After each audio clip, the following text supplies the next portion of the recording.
The first question on this list is, since anxiety, ADHD, and sleep problems can all affect focus and all often overlap, how can you tell which one is the driving factor?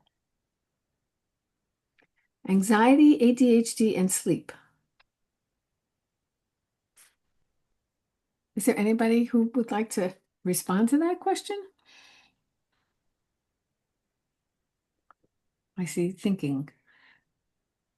So I'll say something.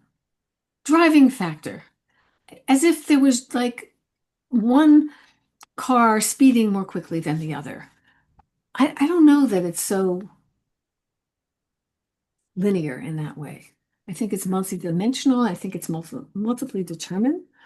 Um, we there's a very large percentage of people with ADHD that do have sleep issues.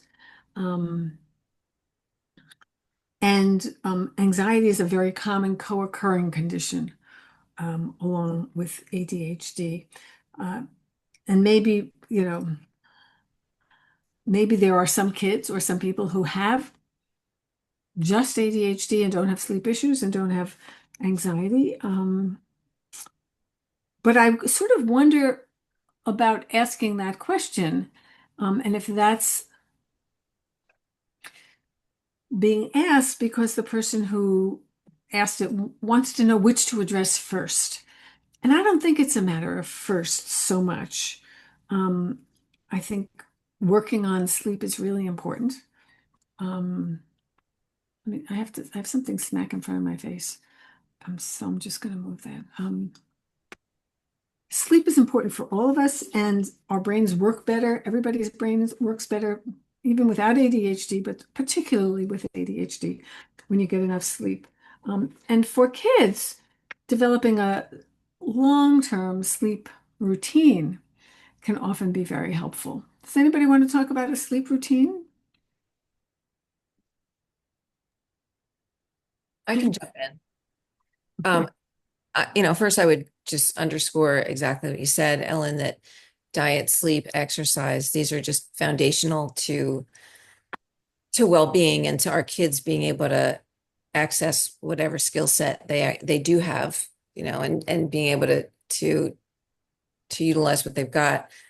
So yeah, addressing those kind of on an ongoing basis, right? And then um, a sleep routine, I think that it is individual to the child, but looking for the things that help that particular child relax, the things that calm that particular child, whether it's playing a game of chess or reading a book or sitting and just having quiet one-on-one connection time for a period of time before they go to sleep because the connection is calming for their nervous system. So looking for what it is for your particular child, noticing what calms them down, and then starting to incorporate that into the bedtime routine. Even if you have to back the bedtime routine, call it a bedtime routine, it could start at 4 in the afternoon if you're starting to do this wind down that works for them. I also thank you, Joni. I just also want to say that, when you're trying to ease one symptom, it's possible that you're going to also help alleviate some of those other symptoms. So, if you're trying to go for anxiety, like what is it that makes the person feel safe and calm and relaxed? And then can you build on that? Because that's also going to probably address some of the other underlying issues around ADHD or underlying issues around anxiety, right? So not picking one, but knowing that even if you target one, it will likely help alleviate some of those symptoms in those other areas. Thank you. Anybody in the who's here observing have any questions about related to that question? Perhaps sleep anxiety or just in general dealing with ADHD. I just wanted to add, I think when that question was asked, it was coming more from a place of, what do I want to be treating? How do I want to be going about this? Do I want to be looking at Is my child just so out of control because they don't get sleep? Are they so anxious that they can't function? Or is there more ADHD things behind it? And at that point, the answer that I felt comfortable giving as a coach was that really a full neuropsych eval would be the best route to go. And that it's not just necessarily one or the other, but it can also be how they interplay. But having more information would help make that decision.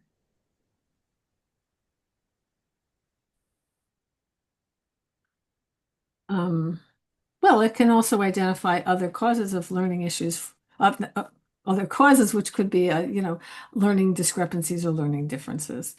To have the full neuropsych. I guess you know who asked the questions, so perhaps you know that the child was not officially diagnosed with ADHD or officially diagnosed with anxiety. Is that true? So this is I by, don't know that to be true, but that was the way it was presented. It was like, what route do I want to go down? I'm seeing these issues. so what route? Okay. But and my question would be, what have you tried? You know, uh, because, I remember working on all fronts when my kid was little. And I had a neuropsych, but you still have to address the sleep issue. And I think the sleep issues have to be addressed by starting earlier, looking at patterns. I mean, my kid was not allowed to have chocolate after 4 o'clock. Why? Because she was sensitive to caffeine. And, you know, um, you have chocolate at 5. Gee, you might be up much, much later. Um, so I guess looking for patterns. And the anxiety. Where is the anxiety? When is the anxiety? What is it about? Um, is it related to doing schoolwork? Is it social and interacting with others? Is it in general? Um, somebody let Denise in. She's in. Okay. Hi, Denise. Um, so for me, a lot of questions come up um, as opposed to, I really would want more background. And I'd really like to understand better where the question's coming from. Um, and what have you tried? What's worked? What doesn't work? What do you know about this? What do you know about your child? And also, sleep? Okay. If you want the kid in bed at 9, don't start at 8:30. Um, is the kid anxious in the morning to get out of the door? Is there too much rushing? There could be a million reasons, but I think um, as parents, we have to be our own um, we have to have curiosity about trying to, understand what's going on. And sometimes we need to talk to a coach or a therapist. Um, so, I see that Renee had something to say. Renee, Hi, hi. thanks. Yeah, I agree with everything people had shared. And the only other thing that came to mind for me is just that sometimes I find that it's good to go for the quickest win, I guess is how I would put it. Um, so, ADHD, focus, anxiety, huge, right? Those are huge and they have so many different components. So they definitely need to be looked at. But I feel like the sleep thing is maybe more foundational and is more can be addressed in a more concrete way. Like it's a lot easier to talk about what exactly is happening at bedtime. What exactly does that look like? What are the times? What are the activities? What does the kids say about how they're feeling when they're trying to sleep? Um, and so because it's concrete, I think maybe it's a little bit easier to address it and get a little bit of traction, as opposed to the other things are just so big and are going to take potentially a lot longer before you see what feels like a win. So anyway, just wanted to throw that out there. No, thank you. And I also wanted to say that I've worked with some clients on a sleep log. So they're becoming aware, if they can, they're acknowledging of what's going on for them. And the other thing is to put your child to bed and wake them up the same time every day, like even on weekends, to keep that momentum, not momentum, to keep that routine going so that their body clock is going to fall into a positive pattern.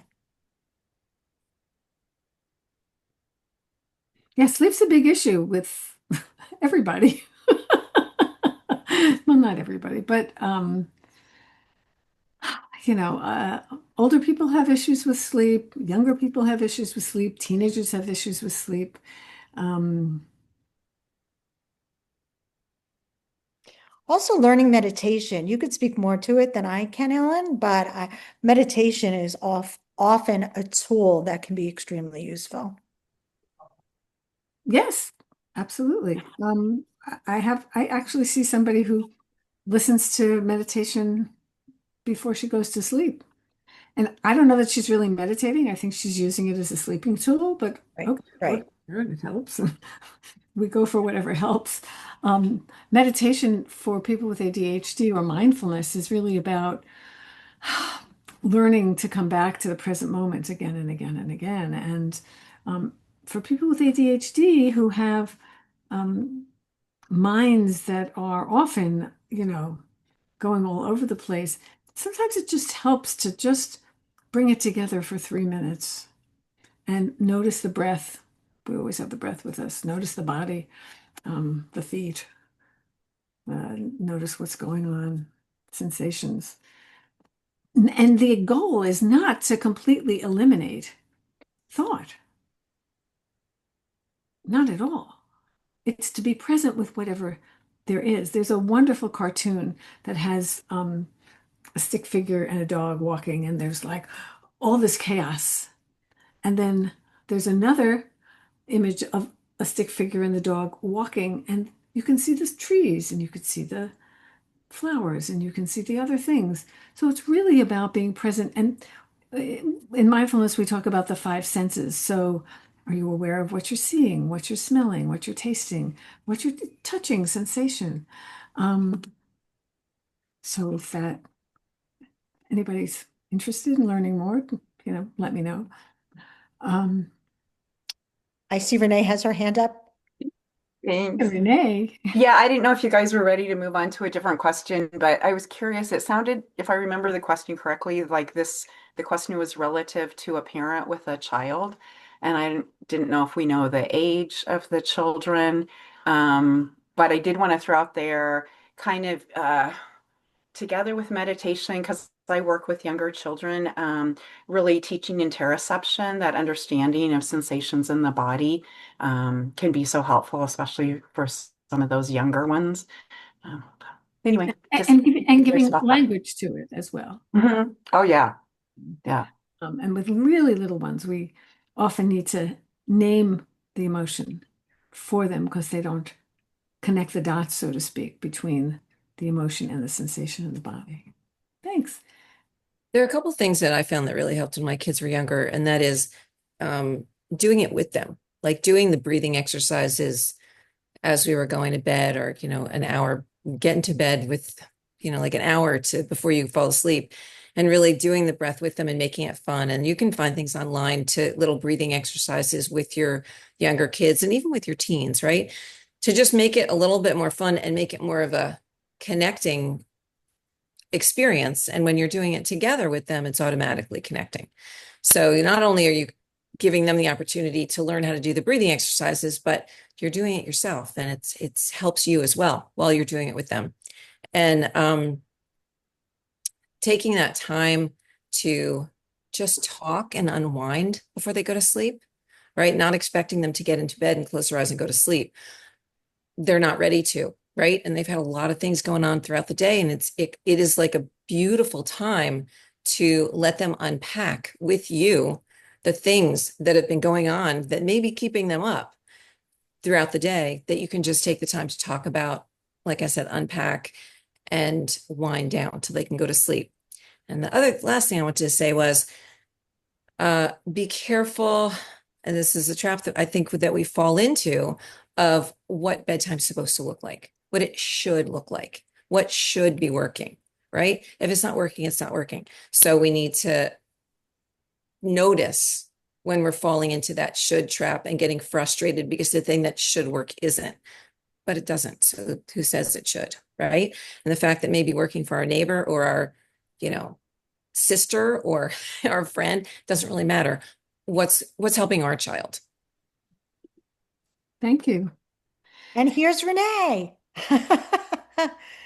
You say you put something in the chat. I just want to acknowledge I'm a pediatric OT and also have ADHD certification. Someone had asked me a question, so I was just responding. I don't know if maybe I messed up in my response. I don't know if maybe you can't see. Oh, it looks like, sorry, I didn't put that in to just the person who sent me the question. I didn't realize it wasn't it I wasn't apologize. That's all But good. No. I'm just wondering if we could shift from sleep at this point, if there's anybody that wants to talk about any other issues that are going on, any of the executive functions, um, anything that's pressing. Any social issues? Friends is always a big issue. I see Gianna raised her hand. Would you like to ask your question? Oh, Nah, unmute. We want to hear you. sorry. I'm so sorry. So my son is 6 years old and he has the combined type of ADHD. He has inattentive and impulsive and hyperactive. And he's having such a hard time in school, in extracurriculars, in our neighborhood, making friends. It's just, I feel like if like people like they want to be his friends, but then the impulsivity gets in the way. If we have a play date, he goes wild. And he is on medication, but we're trying to adjust it to see which one is best for him. And they don't call us back. And I've looked for social skills group. I've looked for I don't know what else to do. I don't know. I'm at a loss. Like I get stressed out for him. I feel like in school he does depend on the para too, which I don't know if it's like detrimental to his social skills because he's always dependent on his paraprofessional. Um, like what do you guys think? Like, do you guys know of a social skills group? Are there any strategies that I could implement for him? Andrea? So I have gone through this myself with my son, and it's very hard. It's very painful to watch our kids not being accepted by their peers. Um, there is a book out there. I put it in the chat. It's called Why Will No One Play With Me? And there's a lot of strategies in that book that I think can be extremely helpful. The author is Caroline McGuire, and my son is actually working with her right now.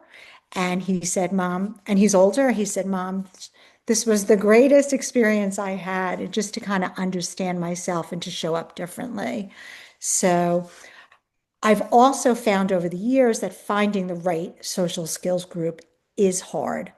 I'm wondering if Renee has any, as an occupational therapist, if she has any recommendations. Are you in the Bergen County area? Yeah, I'm close. I'm in Wayne, but we've tried Good Talking People. Um, How did that work? I liked it. My son, I don't know why, but he didn't like the approach for some reason. But he was only 5. I should have not relied on his input that much, but he was making himself like vomit on the way over there. I don't know. He was just very anxious going there. So I took a little break from it. Did you give them feedback or did you get feedback from them? Um, I did. I just told them, it was like overall, it was like a stressful time for us in general as a family. But I was thinking it's the only one that I could find that has the most positive feedback. So I think we will be giving it a try. I tried one in Sea Caucus, but that's just way too far. It's way too far from Wayne. So is it Rachel in put Malta? Rachel puts some resources in the chat for you. Alpine Learning Group, Jed Baker's practice, and then she put a link in there. Thank you, Rach.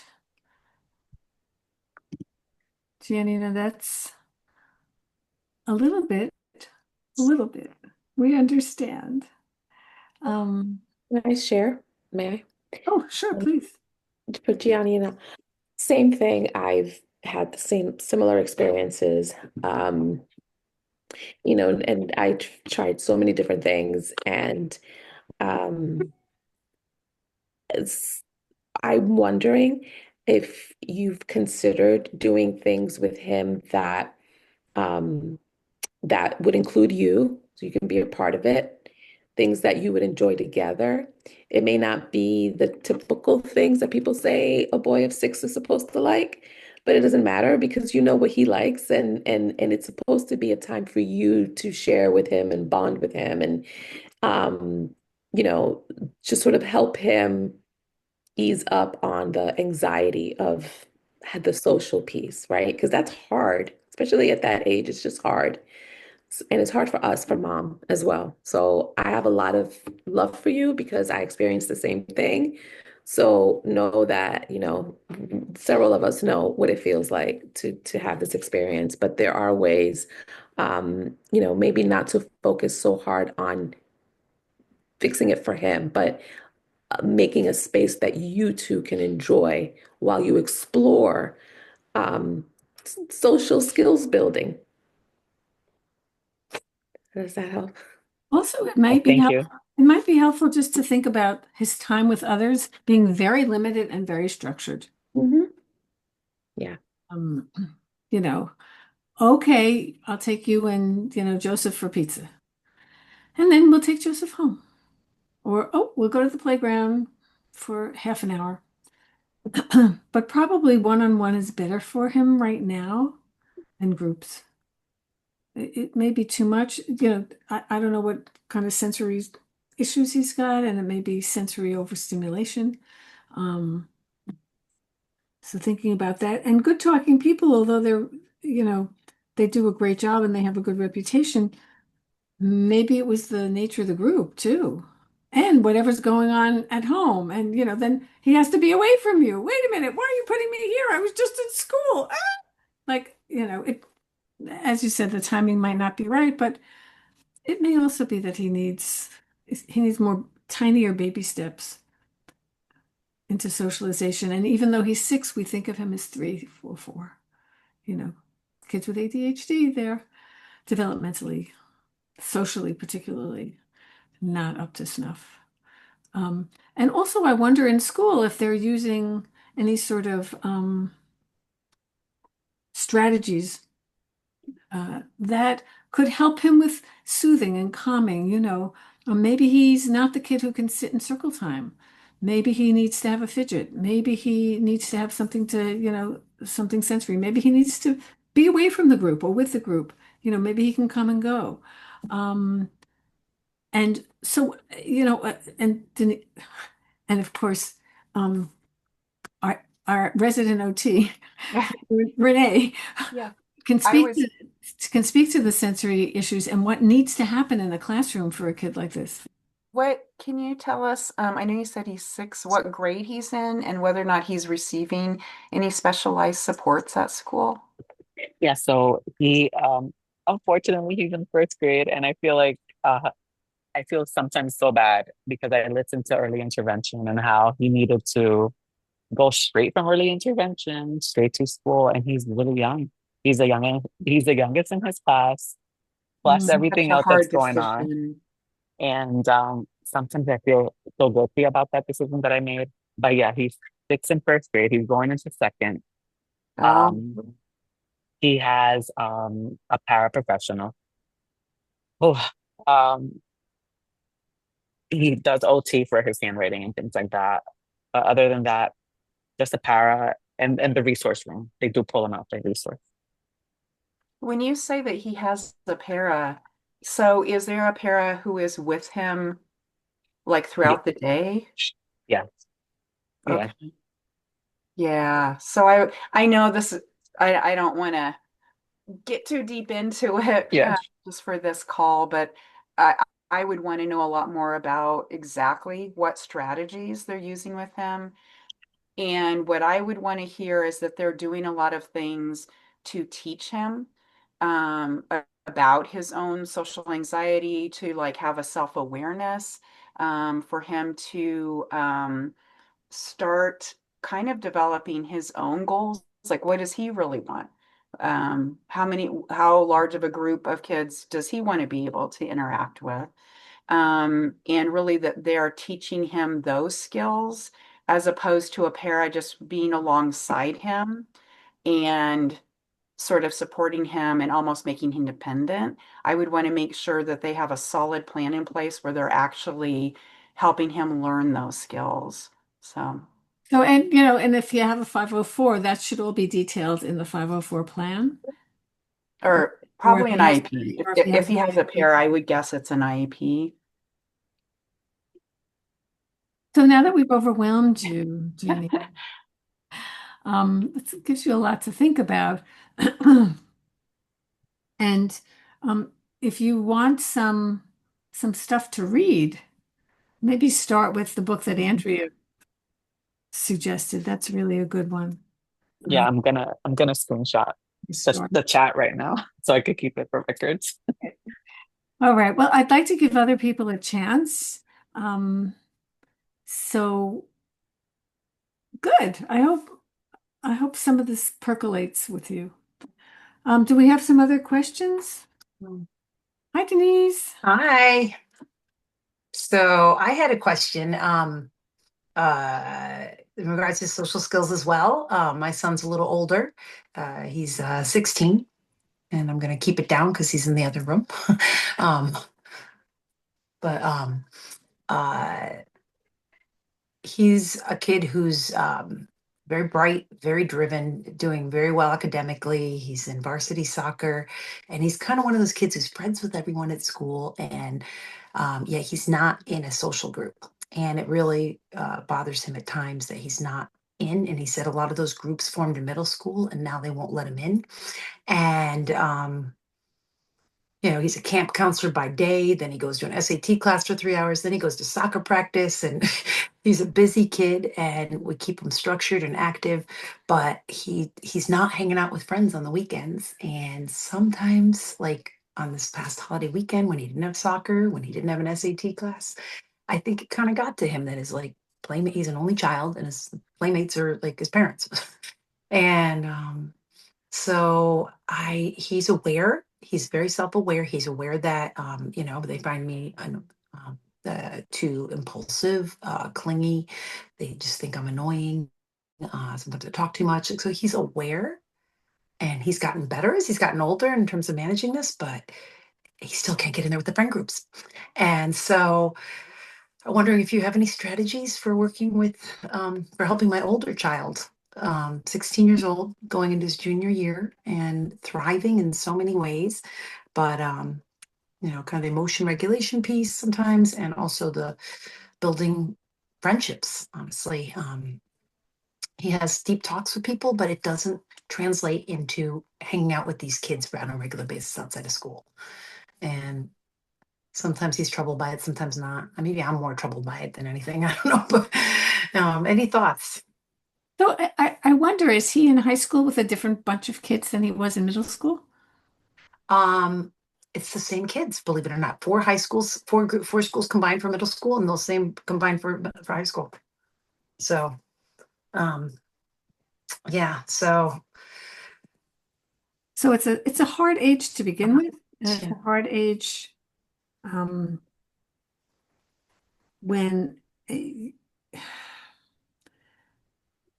when you're not so socially automatically adept. Um, my guess is he does well with younger kids and with maybe even adults. that's perfect. That's exactly right. Yeah, Um, but same age peers, he doesn't quite know how to read the social cues. He doesn't quite know how to, sort of slide in under the radar, so to speak. Um, and um, it's too late for social skills classes. I I, tried with him in middle school, and it was already too late. He's like, that wasn't where I was. That, but okay, I, it, as a generally, I don't like social skills classes because they're when they're taught by therapists, they don't really incorporate the language piece in the Mm. same way they do that speech and language therapists do. But that um, may be irrelevant. And I wonder about the book that Andrea recommended, if you've read that or seen it. The one, go I ahead. think too that if you go onto Caroline McGuire's website, you can sign up for her newsletter, and she has a lot of videos. And I've watched many of them, and I signed up for her newsletter. There's great information. And I'll also say that I love the newsletter of the Child Mind Institute. It's called Caroline McGuire, and they often just have articles that really speak to all of these issues if you go onto their website as well. Thank you. And I would like to add that I've seen and I've worked with older high school, early college kids on exactly this. They're okay in a group environment, but it's the not getting invited in and not getting pulled in. And what I found to be helpful, and I know he's so busy, your son, but finding that activity that he likes and finding people that like it with him.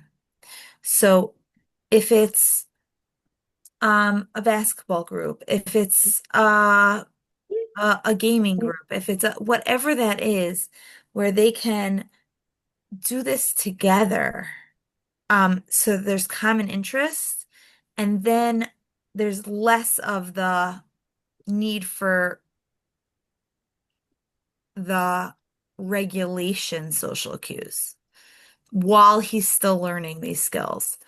And I would recommend, if he would be open to it, even looking for a coach who's trained in this, who can work with him where he's at, not on here's what you need to do. It's him saying, okay, this is what I want changing. Again, if he would be open to it. Mhm. Great suggestions. Thank you. So I just want to add to what Deb is saying. He's a neurodivergent kid, a Yeah. many neurotypical kids. Can you find some neurodivergent activity like Deb is suggesting, or like the older kids play D&D? Or do you know what that is? Dungeons and Dragons. Oh, okay, right. Um, uh, so, maybe at school there's a bunch of kids who, there's a group that the social worker could form. Maybe there's, but he's trying to be a round peg in a square hole, so to speak. Yes. And so why not see if you can find the round pegs that he's going to feel much more comfortable with, as opposed to trying to be something he's not. Mhm. He's kind of he poo-poos that. I think it's like he wants to be a certain. It's like he has a lot of kids who want to be his friend. He's like almost feels like he's too cool for that, and so he wants to be with the kids like who don't want to Cool be his kids, friend. The cool really kids. cool kids. He I Yeah. don't sounds like a teenager. know. Yeah. And I'm just gonna say what I always say, and then I'll pass it on to Jayada. But when he wants to be helped, he'll be ready to be helped. And as moms, we have to bite our tongues and be the quiet support in the corner, but at that Yeah. age, we can't make it happen anymore. Well, the one good thing about like his soccer and when he was doing basketball and even this SAT class, like you said, like these kids who has things common with, it's a structured activity, and so I think that's kind of good for him. Um, so that's been helpful. But the problem is like when he's not doing those activities and he has like a couple days off, and he kind of almost spirals into a mild depression almost during those times. I It's think. very Yeah. it's very dysregulating to not have that structure. So he may be the kid that, if you're going to go away for the weekend or he's not going to have any plans, might need some help and support in terms of, okay, so what can you do? Hey, we're going to go to the beach. Why don't we all go to the beach? Or we'll go to play, miniature golf. He's not going to want to do that. But some activity that, so that there's some structure points over the weekend, because otherwise he feels like he's drowning with Yeah. no plans, and it's very dysregulating. Mhm. We set up a couple things. Actually, we went on a college tour and then we went to a graduation party slash pool place. We had a couple things going on, but there's like one day we didn't, and it was like complete spiral downward. No, yes, yes. One day I figured, oh, let's take one day off, No, but that's not a day off for him. It's not a day off. Yeah. Mm. Yeah. So I just wanted to say, he's also probably the kind who likes to hang out with maybe one or two friends, Yes. not somebody who likes lots of crowds. So it's important to look out for that, right? Ellen mentioned Dungeons and Dragons, but they are called like tabletop games, right? Where you people take on different characters and they play that. So if he's into that kind of character exploration and he might enjoy it, even if he doesn't know them, if he plays long enough, they get to know each other. And in addition to that, consider what if he was the one who planned something and invited a friend and practiced doing that, and that way he's making plans and saying, hey, this is something I'm interested in. Maybe think of a friend that he'd like to spend time with or that he think might want to also do it. It's putting himself out there for rejection, which we're not great at. Yeah.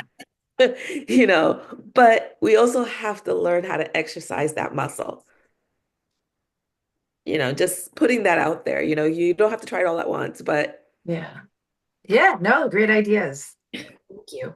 Yeah, and if his goal is to be part of a big social group and he's not, one-on-one might be the place to start. I don't know if he has those kinds of plans with another kid. And you can facilitate, hey, well, oh, you wanted to go to the beach, we'll drive you down or we'll take you to the pool or something like that. Yeah. Yeah. No, great ideas. Okay. Uh, he's resistant to a lot. So it's like he thinks he knows it all. Like I bring up a lot of these ideas, and he's Don't bring them up. nothing. Well, Collaborative problem solving. yeah, Andrew, you okay, do yeah, We collaborative call problem that solving? we call that mom cooties. yeah. Even a great idea will have mom cooties and therefore be rejected, right? Have him come up with it, right? Yeah, yeah. So hard. Yeah, it really is. It's hard. I was just gonna throw out a heads up for also board games. I don't know if he likes to play board games, but I know where I am, it seems like it's board games are kind of coming back a little bit. Like I really love board games and my kids love board games. So like we have a community group that I go to sometimes, and there are a lot of there's a lot of diversity in the personalities that show up for that, which I think is awesome. But what I've noticed is like these people come together and we're all very different, but because we have the actual like board game to focus on, it kind of gives us a center point, and then we kind of start having more of a social interaction as it goes on, if that makes sense. Yeah. So I don't know. He might reject that too if you're the one to suggest it, but No, no, good idea. All yeah. right, well, thank you. Thank you Thank you so all. much. You guys, yeah. can I just say, All right, I just want to give other people time. And somebody, Joseph, has something in the chat, and I want to give hi, Leora, and I want to give him a little space. So Joseph wrote, we find that our somewhat eccentric daughter is accepted by her peers, but doesn't get invited to any parties or play dates just the same.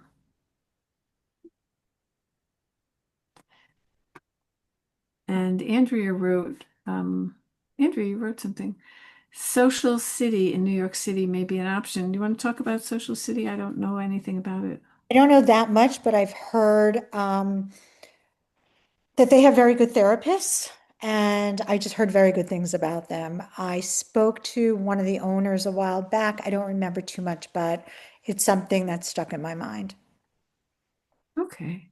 So it's Joseph, I'm curious because you say, your daughter's somewhat eccentric, but she's accepted by her peers, but she doesn't get invited. So what does it mean to be accepted by her peers? Joseph, can you talk, or would you rather not go on screen, or can we just hear you? Are you still here? Maybe Joseph's not here anymore. Oh, Joseph, you're here. I see your name. Do you want to unmute? I'm Siri. Oh, and Siri's talking to me. I don't know why. The chaotic room will stick to print. All righty. I just wanted to say something that applies to what Denise was talking about, but it also applies to all of us, right? One of the things that I noted when Denise was talking, it was that she was saying, you said really quickly, Denise, a lot of it's my worry, right? And it's true. A lot of it's our worry, parents, right? And we're putting it on them because we're so worried for them and we want their lives to be perfect. And we're worried about what's going to be happening to them. What if going forward in the future? And these skills need to be learned because what's going to happen when he goes to college?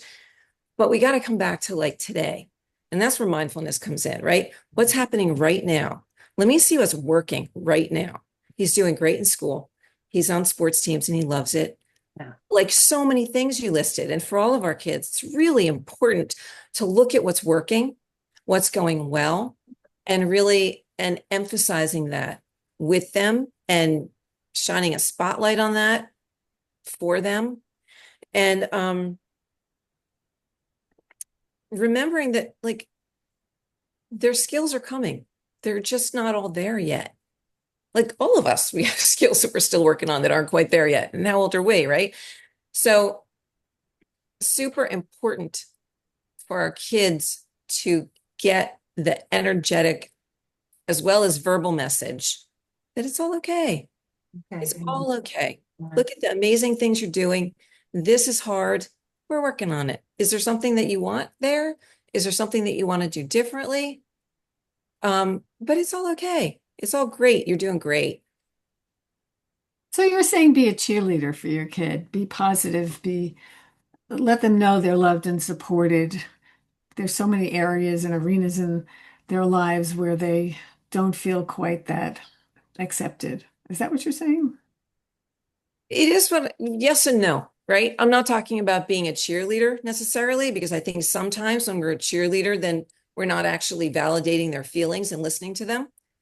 So listen to them if there are things that they have that they're sharing that is bothering them and troubling them. And also as the parent to calm our own worry, super important to look at what's working and what's going well and letting our kids know, oh my God, this is like amazing that, that goal that you made, on and on, like, yes, what's going well for them, acknowledging it, spotlighting it, and reminding ourselves that like, there are some things that they're not there yet and they will, and it's all okay. It's a process, right? You may not have friends now, 2 years from now, 2 weeks from now could be different, right? We look back 2 years. Where were we 2 years ago? And where are we now? The difference between 2 years ago and now is light years, right? And using those tools to calm ourselves so we can show up calm and say to them with the honest energy, like, it's all okay. You're amazing. It's great. And if their downtime is hard for him, Denise, or anybody, then keep it scheduled, keep doing things and not fall into the trap that we can fall into about, well, he should be able to have one day that he does things, right? But he can't yet. And that's okay. That's okay. It's not there yet. So we'll keep scheduling and we'll let up a little bit of time, see what happens, but it's all okay. He's doing great. No, he really is. I'm just wondering, we spoke about sleep, we spoke about social skills. Are there any other topics that feel pressing to anybody else right now?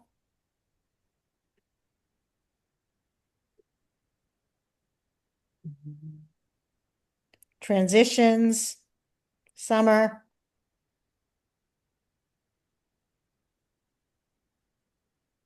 Well, Deb had maybe some more questions. Deb, are you still with us? I don't know. I'm with you. I have a baby on my lap, but I'm with you. Um, I can. The next one was an interesting one. It was how to effectively implement a behavior modification plan when it's hard to tell if a child is being disruptive or simply struggling with self-regulation and follow through. I don't even want to touch that. I can touch it. If a Just a child, minute. if a child is being disruptive, they are having trouble with dysregulation. They are dysregulated, and we need to look and see what is dysregulating them. The behavior is a manifestation of their dysregulation. The behavior is communication to you. They're having trouble with something. There's always a reason. We don't know, might not know what it is. We got to get curious. We got to look at patterns. We got to see if there's noise in the room. If somebody has a cologne that's irritating them, like what of their senses are being assaulted, got to get curious. But if we're having behavior, it's communication. They're having a problem. So there's a whole school of thought that really has moved away from behavior modification. And I don't know if that's what this question is about. Is it about behavior mod? Um, and I wish Rachel, you're not going to come on to respond to this, I guess. Um, Ellen, if you want more details, it was a question more geared to like a school behavior plan, and an effort to support the child so that they could remain in the classroom. Otherwise, what would happen? They wouldn't be able to be there, whether they'd Because, be sent home, whether they'd be taken out of the room with other support staff, but they would not be able to remain in the classroom because they were not following through the classroom.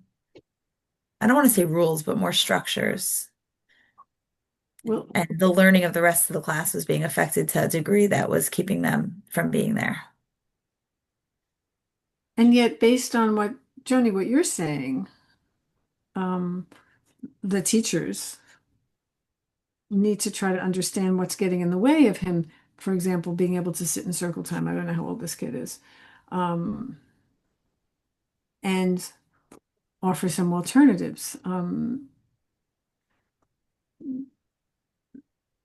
And there's so many possibilities that go beyond, okay, well, either he stays in the classroom and sits into the circle or we kick him out. Um, There's a ton of research that is supporting that moving, like you said, Ellen, moving away from the idea that this is intentional behavior, that the child actually is able to, the child is planning and able to control.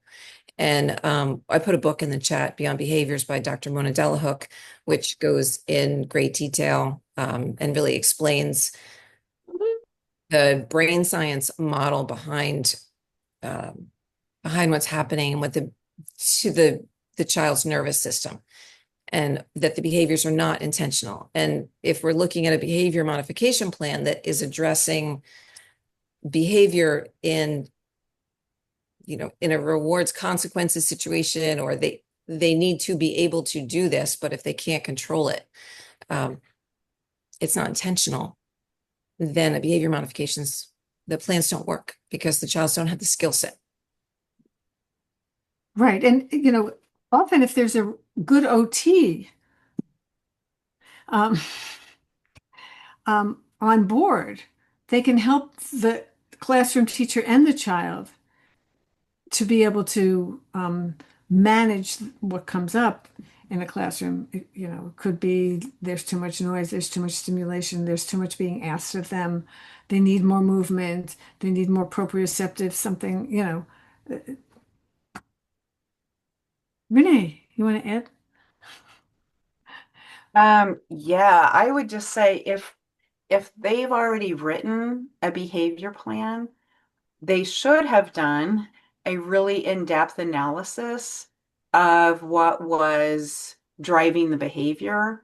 But in my opinion, much beyond just antecedent behavior consequence. That's kind of a ABC, yeah. yeah. That's been kind of the model for a lot of school districts when they're writing behavior plans, but it's really, in my opinion, simplistic, and often really misses huge pieces of the picture. But hopefully, so I don't know like who exactly asked this question or details, but hopefully a really good in-depth, because sometimes it's not even really just the kid. I think we focus on the kid and we focus on the behavior, but sometimes it's really about goodness of fit, is how OTs like to talk about it. And really looking at, like someone was saying, the environment and the sensory inputs, but also what are the relationships? What is the relationship like between the teacher and the child? And also, like, what are the expectations? Are the expectations reasonable? Can the expectations be modified in some way? How rigid are those expectations, as there's flexibility? So anyway, I could go on all night because this is a big part of what I do in my job, but yeah, that's and where I am, because I'm actually in Colorado, we're just, so I don't want to assume, but I am guessing it's kind of a nationwide thing. We're seeing a big increase in the number of students who are starting to be what do they call it? Our admin had some kind of a term that I was like, oh my goodness. But basically, not suspending students, but doing things like modifying their day, which sometimes is legitimate and necessary, but like having parents come and pick up kids early from school, doing a lot of things that are accidentally reinforcing behaviors that aren't working well. So it's a huge, yeah. So, and I don't know if you guys saw a book that I really recommend around some of that. It's not necessarily like looking at the OT thing and the behavior thing, but Lost and Found at School. I don't know if you guys are familiar with that. It's excellent. It builds on his previous work, but that's the most recent one and has some really great. I've given it to a lot of teachers and admin that I work with. If there's just one book that I can give to somebody in a school-based system, that's the one I do. Oh, so Stuart Ablon, yes. No, I think that's Ross Green. No. It is Yeah, Rose I Green. was talking I, about somebody else put a book in there, and I'm not familiar with that one, but I'll definitely look into it. yeah, Changeable by Stuart changeable. Ablon. What did you put in something? What did you put in? Lost and Found at School It's by Ross Ross Green. Green, yeah, and collaborative problem solving. Yes, we're very big on that. And if you look at our recordings, we have recordings that incorporate that. That's great. I So just, I'm just looking at the time. So let's, it's after 9. Um, we could take, anybody else have a question? Anybody live who wants to, you put it in the chat, or Lyra? Yes. Hi, can you unmute yourself? Oh, yes, hi. I have a question for Joni. I hope it comes out clearly. I loved what you said before about like letting go of things that, it's having an attitude like, okay, don't worry, you don't have to work on it. Or we're working on it, but like you don't have to push yourself. But I guess it's like some things are better left not as goals because maybe the parent would get so disappointed if there was no growth in that area. So it's like, how do you know what to make a goal and what to let go of? If that makes sense. yeah, no, I totally get it. Um,